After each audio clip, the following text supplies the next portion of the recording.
Muy buenas tardes con todos, esperando que estén bien. El día de hoy voy a dar a conocer el tema ecuaciones térmicas de estado gaseosas, con el tema cantidad de moléculas de ácido acético contenidas dentro de un contenedor de 500 mililitros de detergente. Bien, cabe recalcar que toda la información que se dará a conocer a continuación es mediante una fuente confiable. Esta se basa en el libro de física de Raymond Serway de 10ª edición, ya que a partir de la página 543 se presenta otra ecuación como una forma de calcular la cantidad de moléculas de un gas en un recipiente cerrado, que es nuestro tema de investigación. Bien, empezaremos con la ecuación de estado. Cabe recalcar que este es un tipo de ecuación térmica de estado que más encaja con un sistema termodinámico denominado conjunto de moléculas de ácido acético contenidas en un contenedor de 500 mililitros de detergente, y esta es la de Van der Waals. Su ecuación llega a ser la que vemos a continuación, en donde P es la presión del gas en pascales, V el volumen del gas, N la cantidad de moles en el gas, R es la constante universal que conocemos y T es la temperatura del gas en Kelvin. Y A es una constante que representa las fuerzas intermoleculares, mientras que B es una constante que representa el volumen finito de las moléculas. Bien, la ecuación de Van der Waals tiene en cuenta el volumen finito de las moléculas mediante la constante B, y esta es una suma del volumen del gas, lo que da como resultado un volumen total, que es mayor al volumen del gas que conocemos inicialmente. La ecuación de Van der Waals también tiene en cuenta las fuerzas intermoleculares mediante la constante A. Esta se multiplica por la presión del gas, lo que da como resultado una presión efectiva que es mayor a la presión real del gas. La ecuación de Van der Waals puede utilizarse para calcular la presión, el volumen, la temperatura y la cantidad de moléculas de un gas real. En este caso, en el sistema termodinámico mencionado anteriormente, la ecuación de Van der Waals puede utilizarse para calcular la presión, el volumen, la temperatura y la cantidad de moles de ácido acético contenidos en un contenedor de 500 mililitros de detergente. También puede utilizarse para predecir el comportamiento del ácido acético, como la condensación y la vaporización, por lo cual encaja muy bien con nuestro sistema. Por ejemplo, la ecuación de Van der Waals puede utilizarse para calcular la presión del vapor ácido acético a una temperatura determinada. La presión de vapor es la presión a la que el ácido acético empieza a vaporizarse. También puede utilizarse para calcular el punto de ebullición del ácido acético, y este llega a ser la temperatura a la que el ácido acético hierve. Bien, otra ecuación térmica de estado o ecuación de estado que encaja muy bien con el sistema termodinámico es la ecuación de Clausius-Capeyron, ya que esta es una ecuación relacionada con la presión de vapor de una sustancia con una temperatura, y es la que vemos a continuación, en donde encontraremos que dP sobre dt es la pendiente de la curva de la presión de vapor. Entalpía del vapor es el calor latente de la vaporización y R es la constante universal de los gases ideales. Y por último, T es la temperatura, que ya lo conocemos. La ecuación de Clapeyron es adecuada para describir el sistema termodinámico denominado conjunto de moléculas de ácido acético contenidas en 500 mililitros de detergente por las siguientes razones. Primero, el ácido acético es un líquido a temperatura ambiente, pero tiene una presión de vapor significativa. La presión de vapor del ácido acético aumenta con la temperatura. Y por último, la ecuación de Clapeyron puede utilizarse para calcular la presión de vapor del ácido acético a una temperatura determinada. También puede utilizarse para predecir el punto de ebullición del ácido.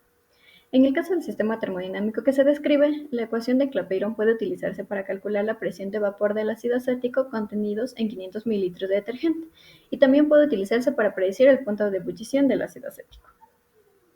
Por ejemplo, si la temperatura del ácido acético es de 25 grados centígrados, la presión del vapor del ácido es de aproximadamente 12.3. Si la temperatura del ácido acético aumentara en un cierto caso a 50 grados centígrados, la presión del vapor del ácido se aproximará a 56,6.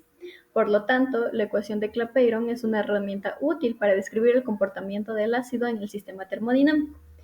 Además de las razones mencionadas anteriormente, cabe recalcar que la ecuación de Clapeyron también es adecuada para describir el sistema termodinámico debido a que es una ecuación sencilla y fácil de utilizar, y es una ecuación precisa y para una amplia gama de sustancias, entre ellas nuestra cantidad de moléculas.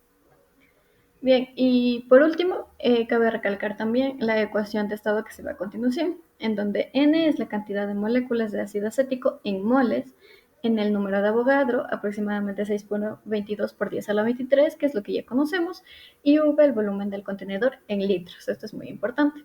Y por último, Vm, que es el volumen molar del ácido acético en litros por mol. Bien, esta ecuación es similar a la ecuación de Avogadro, como vimos anteriormente. Sin embargo, utiliza el volumen molar del ácido acético en lugar de la concentración del ácido acético.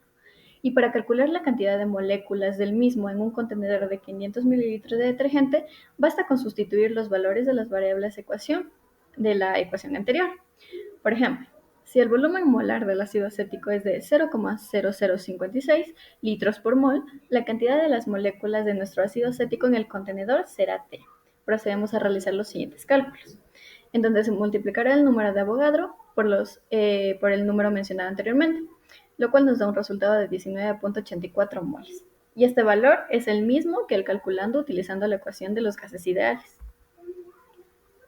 Por otro lado, tenemos también el trabajo presión-volumen. Cabe recalcar antes de que el trabajo presión-volumen PV es el trabajo relacionado por un sistema cuando el volumen cambia.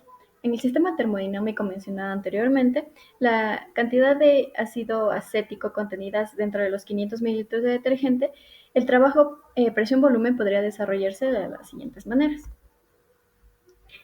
Primero, en un proceso isotérmico, puesto que en un proceso isotérmico la temperatura del sistema permanece constante. En este caso, el trabajo presión-volumen se puede calcular mediante la siguiente ecuación, en donde nosotros conocemos que W es el trabajo realizado en joules, P es la presión del sistema y V es el volumen del sistema. El signo cabe recalcar, esto es muy importante, el signo negativo indica que el trabajo se realiza por el sistema sobre el entorno. Por eso nosotros conocemos el signo negativo antes de la integral. Por ejemplo, si el sistema se expande desde un volumen inicial desde 0,5 litros, la presión del sistema se mantendrá constante durante la expansión. Vaya. El trabajo realizado por el sistema durará y este será de menos 506,625 joules. Bien, también tenemos un proceso isobárico. Es un proceso isobárico en donde la presión del sistema permanece constante. En este caso, el trabajo presión-volumen se puede calcular mediante la siguiente ecuación que vemos a continuación, en donde W es el trabajo realizado en joules, P es la presión del sistema en pascales, el volumen entonces es el volumen final del sistema y el volumen 1 es el volumen inicial del sistema.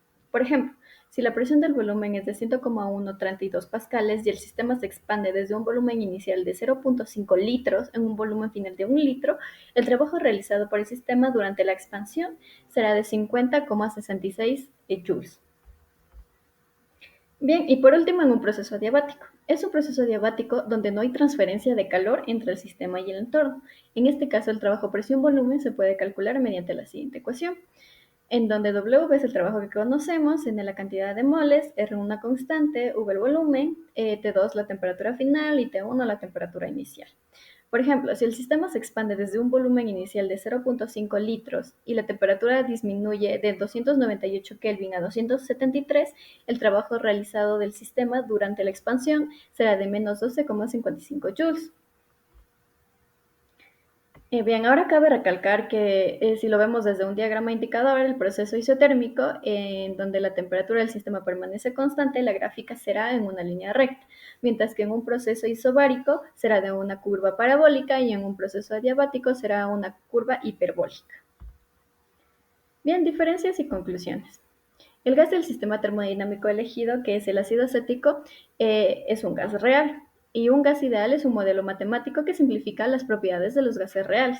Y las principales diferencias entre el gas del sistema termodinámico y un gas ideal son las siguientes.